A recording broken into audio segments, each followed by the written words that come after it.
Vous êtes dans le Morning News. Bonjour, bienvenue. Tout de suite, les titres de ce journal. La CEDEAO, l'organisation ouest-africaine, maintient ses sanctions contre le Mali et adresse un ultimatum à la Guinée et au Burkina Faso, trois pays où sont survenus plusieurs coups d'État militaires depuis août 2020.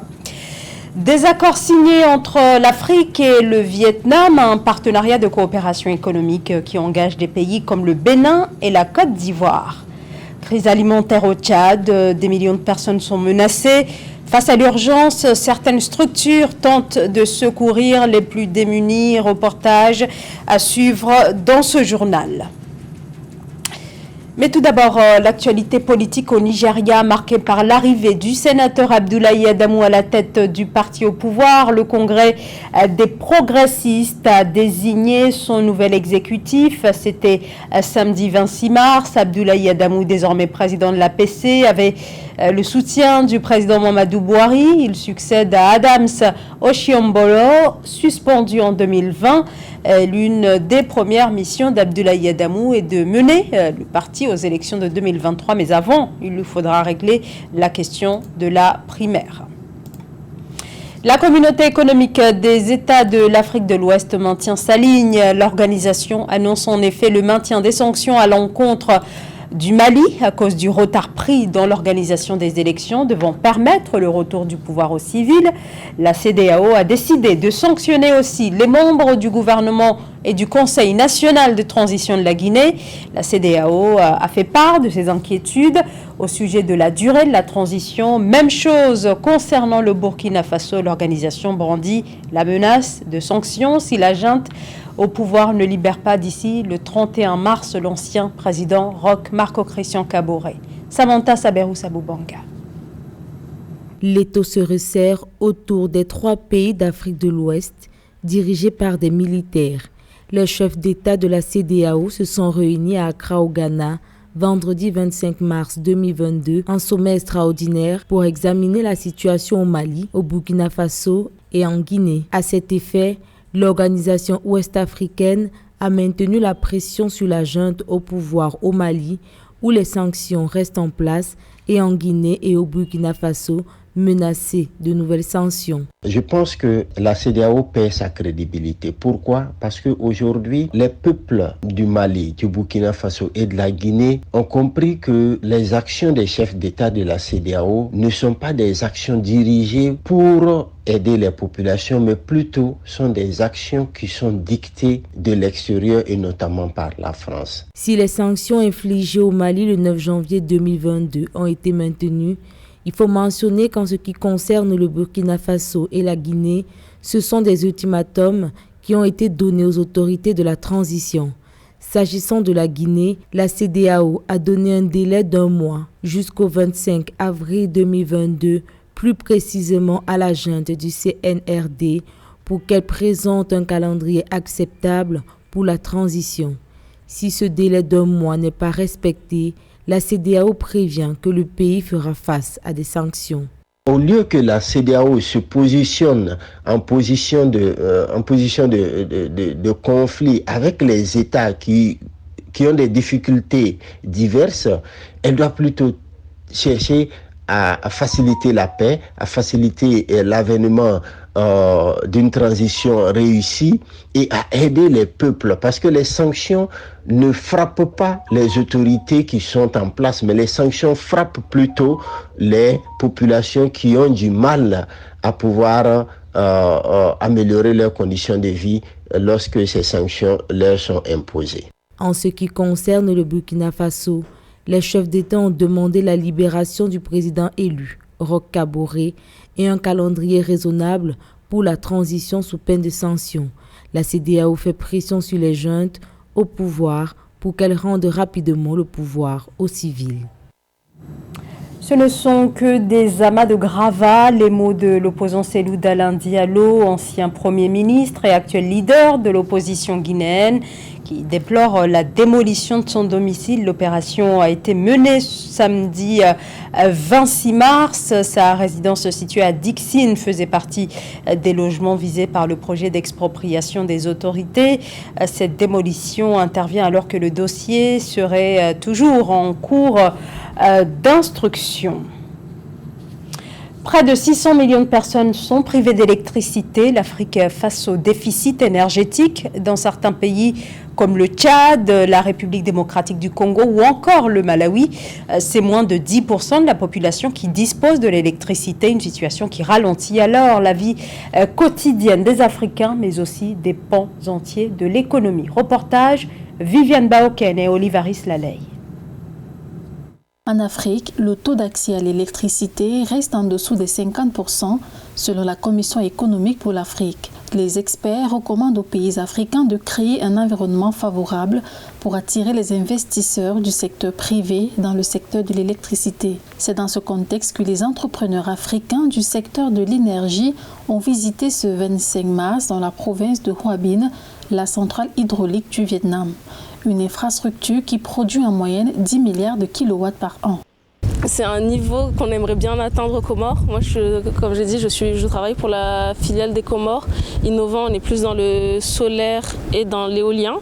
On s'intéresse beaucoup à l'hydraulique et c'est vraiment très intéressant de voir leur technologie. Il y a des pays vraiment qui pourraient même dépasser ce type de rendement, honnêtement. Après, il y a des petits pays, moi je viens des Comores, c'est 1924, c'est même pas la consommation du pays, mais je pense à d'autres pays où vraiment il y a des fleuves plus grands que celui-ci qui pourraient bien sûr avoir ce type de rendement, voire un meilleur rendement.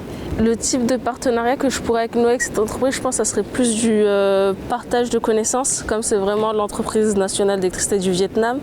Ça serait peut-être plus dans le partage de connaissances que ça pourrait être intéressant et le partage d'expertise. Mise en service depuis près de 30 ans, la centrale hydraulique de Hoa Binh assure la fourniture en électricité du Vietnam sans qu'aucune interruption n'ait été déplorée, et ce, malgré les énormes inondations que connaît le pays. La centrale fonctionne avec ses 8 générateurs qui récupèrent l'énergie avant de la traiter dans ses transformateurs et ensuite les envoyer à l'usage public. Une expertise qui pourrait aider les États africains dans la mise en service de ces nombreux barrages en cours de construction.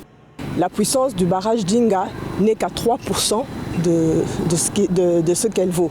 Il est important pour nos États, notamment la République démocratique du Congo, de pouvoir réfléchir à la coopération avec le Vietnam et d'autres États pour pouvoir ensemble promouvoir les économies de nos pays.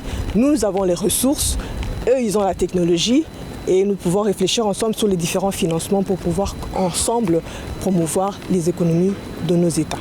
Rappelons que la centrale hydraulique de Hoa Binh est multifonction. Elle permet en temps de sécheresse dans le pays d'ouvrir ses vannes afin d'alimenter les plantations rizicoles du pays. D'autre part, elle dispose des installations de nouvelle génération qui permettent de réguler les inondations. À Hanoï, les présidents des chambres de commerce et d'industrie du Bénin et de la Côte d'Ivoire ont signé plusieurs accords de coopération économique avec le Vietnam, des accords qui s'inscrivent dans le cadre des missions économiques de la francophonie en Asie du Sud-Est. Reportage de nos envoyés spéciaux au Vietnam, Viviane Baoken et Olivaris Laley. Le cadre des missions économiques de la francophonie, les premiers résultats commencent à être perceptibles sur le terrain. 2 grands accords de coopération ont été signés ce 24 mars. Le premier accord de coopération a été signé entre la Chambre de commerce du Bénin et la Chambre de commerce et d'industrie du Vietnam. Le second entre la Chambre de commerce et d'industrie de la Côte d'Ivoire et la Chambre de commerce et d'industrie du Vietnam. Écoutons le président de la Chambre de commerce et d'industrie du Bénin à la sortie de cette signature. Nous aimerions que cette convention nous amène aussi à être, pourquoi pas, être parmi les 5 pays exportateurs dans les années à venir. Et c'est ce à quoi les opérateurs économiques béninois sont ici présents. Donc désormais, le paradigme est changé. Les coopérations entre les pays de l'Afrique et les autres pays seront un partenariat gagnant-gagnant. Globalement, ces accords ont pour objectif de renforcer les partenariats entre les États, de fluidifier les échanges d'informations entre les hommes d'affaires et d'apporter un soutien aux entrepreneurs du Bénin, de la Côte d'Ivoire et de la sous-région ouest-africaine. Nous avons déjà des relations, j'allais dire, de coopération économique avec le Vietnam, tant au niveau de l'anacarde, au niveau du riz, au niveau de certaines matières premières comme l'huile de palme, comme le cajou. L'Afrique de l'Ouest est un gros marché de plus de 400 millions de consommateurs.